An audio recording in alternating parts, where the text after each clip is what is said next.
Moi! Mä oon Jani ja tässä videosarjassa sukelletaan erämaahan, kalastuksen, vaelluksen ja retkeilyn kiehtovaan maailmaan. Tällä kertaa aiheena on erämaahan soveltuvat vaatteet. Eli aiheena on kerrospukeutuminen, sadevaatteet ja sitten vielä lopuksi vaatesetti, millä pärjää erämaassa.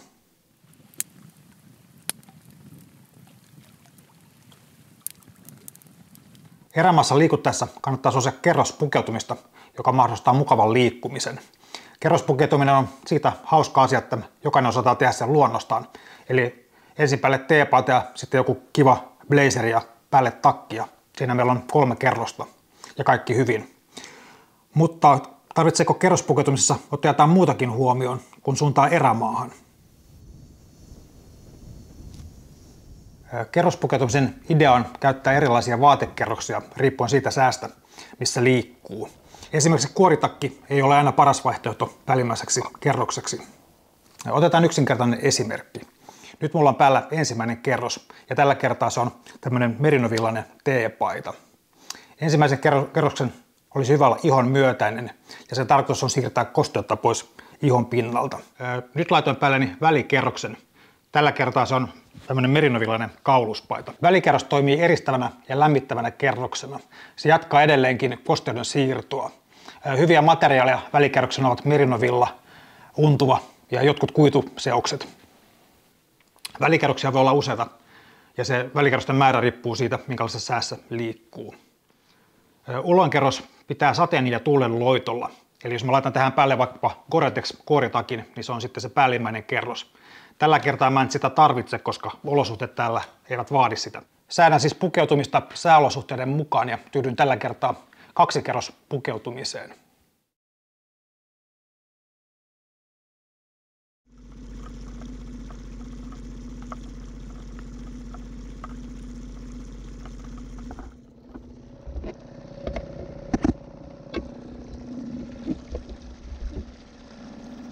Sade ja siihen varustautuminen on tylsä ja pakollinen osa jokaista erämaareissua. Etenkin vaeltajat, jotka kävelee paljon, joutuu miettimään tarkasti, minkälaisen sadeasun sinne erämaahan ottaa. Kovassa rasituksessa keho tuottaa paljon lämpöä ja kosteutta, mikä on haasteellista kaikille sadevaatteille. Sateen lisäksi kosteutta tippuu myöskin puista ja sitä tulee vaatteisiin myöskin aluskasvillisuudesta. Sadevaatteiden valinta erämaahan ei ole aina yksinkertaista. Ja voisi summata tämän reissun tässä. Oli yksi vaikeimmista kyllä pitkästä aikaa. Sää on ollut ihan kammottava, tämmönen lämmin, hiostava, kostea sää. Vähänkin kun liikahtaa, niin saman tien on niin kuin hiki, pystyy oikein keskittyä mihinkään. Perot oli puissa ja ties missä. Gore-Tex ja muiden kalvollisten vaatteiden tarkoitus on, että sade ei pääse takin sisään, mutta siellä takin sisällä oleva höyry pääsee ulos. Kalvollisissa vaatteissa vaatteiden sisällä on kalvo, jossa on pieniä reikiä. Reiät ovat niin pieniä, että ulkoapäin tuleva vesi ei pääse niistä läpi. Reiät ovat kuitenkin niin isoja, että sisältä tuleva höyry pääsee vaatteesta ulos. Ajatus on hieno, mutta valitettavasti nämä ei kuitenkaan aina toimi ihan niin hyvin kuin mainosmiehet antavat ymmärtää. Kun ihminen liikkuu paljon, niin keho tuottaa niin paljon kosteutta ja höyryä, että parhaatkaan kuorivaatteet eivät pysty hengittämään sitä kaikkea ulos. Ongelma korostuu etenkin sädessällä ja silloin kun kävellään pitkiä matkoja. Kovaa liikkuva vaeltaja kastuu todennäköisesti sisältäpäin, teki sitten mitä tahansa. YouTubesta ja internetissä löytyy artikkeleita tähän aiheeseen liittyen. Eli jos tämä kiinnostaa, niin kannattaa googlata sieltä. Tällä kertaa mä en mene tästä tämän syvemmälle. Taas sitä mennään täällä pitkin puskia. Olisi ollut tuossa mönkään kiuraa tarjolla, mutta ei näköjään kelvannut, kun piti taas lähteä tänne in puskiin. Tiedä mikä siinä on, aina on pakko vääntäytyä tänne. Toivottavasti tässä nyt on jotain hyötyäkin. Tuommoiset synteettiset kuorivaatteet eivät siis ole täydellisiä, mutta niillä on kuitenkin yksi iso etu tavallisiin vaellustakkeihin verrattuna. Se on se, että ne kuivat tosi nopeasti. Jotkut mallit saa kuivaksi jopa ravistamalla.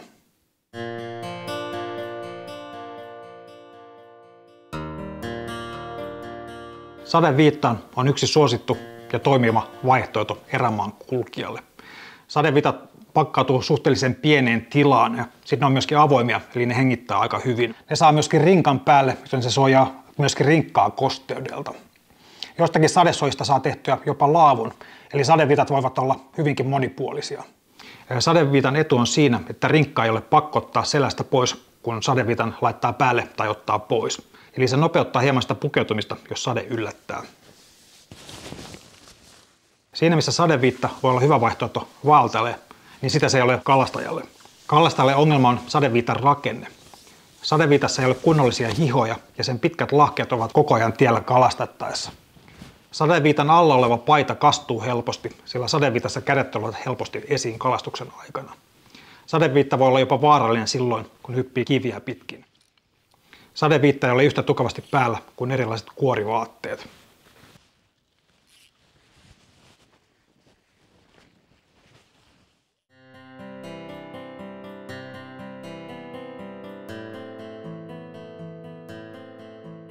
Erämaasta tarvitsee sadevälineiden lisäksi myös muita vaatteita.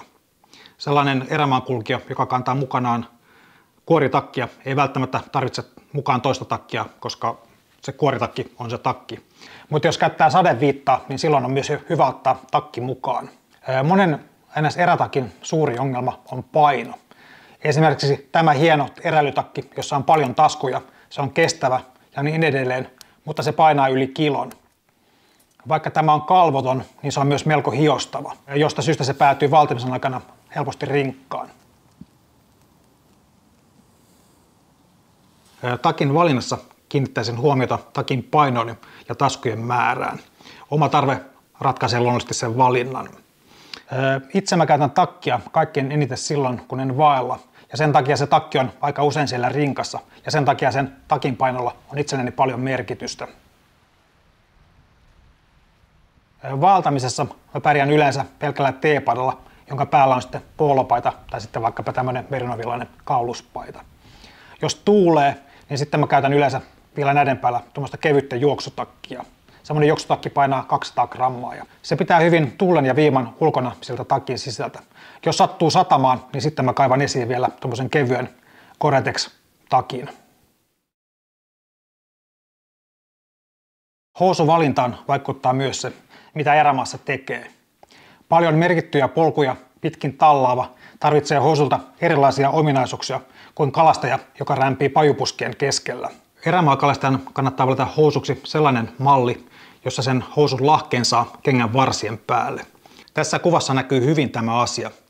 Raudun saanti on toki mukava asia, mutta kuvassa rautoja mielenkiintoisempi yksityiskohta on kuitenkin kalastajan housut.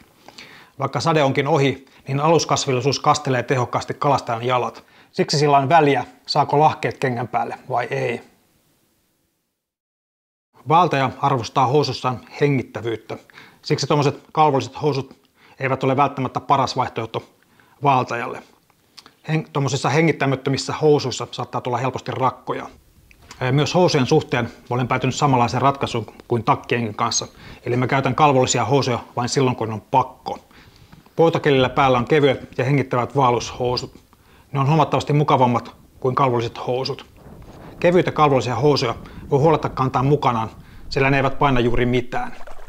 Tämä on muuten toimiva yhdistelmä, mutta keveiden Gore-Tex-housujen pahin vika on niiden huono kestävyys. Omiin kevyisiin kuorihousuihin on tullut paljon reikiä, kun olen istunut pusikkoiseen maahan lepäämään tai sitomaan uutta vihettä siiman päähän.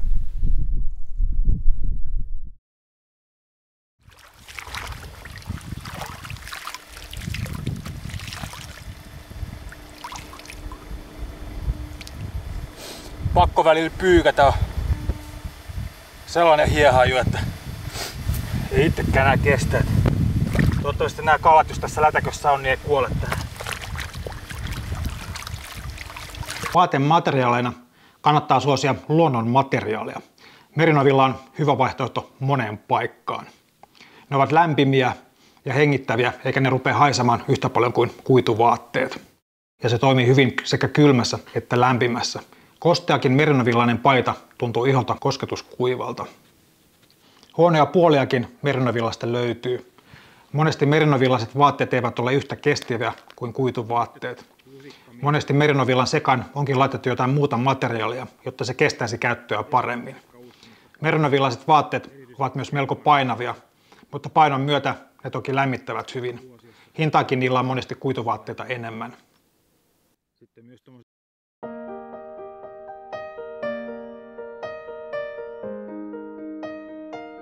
Vaatteessa voi siis olla suuriakin eroja, ja valinta riippuu siitä, mitä siellä erämaassa tekee. Vaeltajan, kalastajan ja retkeilijän tarpeet voivat olla hyvinkin erilaisia. Usein kalastajalla on suurempi tarve heiluttaa käsiään kuin vaeltajalla. Sen lisäksi kalastaja tarvitsee paljon taskuja, joka kannattaa tietenkin ottaa valinnassa huomioon. Kalastaja myöskin liikkuu paljon puskien sisällä, jolloin ne vaatteet joutuvat aika kovalle rasitukselle, paljon kovemmalle kuin vaeltajan vaatteet. Tämä kannattaa ottaa valinnassa huomioon.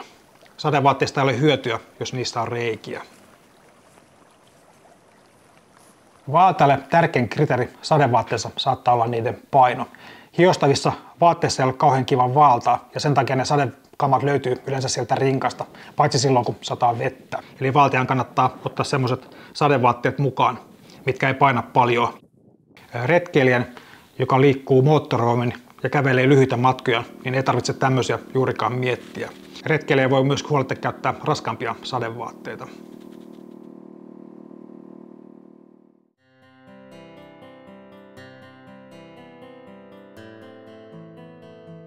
Ja sitten tähän loppuu mun oma valinta. Mä teen yleensä pitkiä kalastusvaelluksia ja valitsen vaatteeni tämän tarpeen mukaan. Tässä on semmoinen setti, millä mä yleensä lähden erämaahan. Päälle tulevat seuraavat vaatteet. Sukat ja pikkuhousut. Ne ovat yleensä merinovillaa tai jotain kuidun ja merinovillan sekoitusta. T-paita, joka on yleensä merinovillaa. Jos T-paidalla ei selviä, niin sitten laitan päälle merinovillaisen poolopaidan tai kauluspaidan. Näiden lisäksi hengittävät vaellushousut ja juoksutakki. Jos on kylmä, niin käytän vaelluksen aikana myös synteettistä alusasua. Synteettinen sen takia, että ne kestävät villaa paremmin. Se saa olla kevyt ja ohut, koska sitä käytetään kovassa rasituksessa. Sen tarkoitus ei ole lämmittää kovin paljon. Joskus kesäkelellä en ota tätä mukaan ollenkaan. Käytän siis sekaisin sekä luonnon että synteettisiä materiaaleja tilanteen mukaan. Synteettiset vaatteet kestävät vähän paremmin rinkan aiheuttamia hankaumia. Ja sitten vielä sateenvaralta ohuet Gore-Tex-housut ja takki. Nämä ovat yleensä rinkassa ja käytän vain jos on pakko. Sitten päähän vielä hattu ja vaelluskengät jalkaan. Sitten vielä rinkkaan menevät tavarat.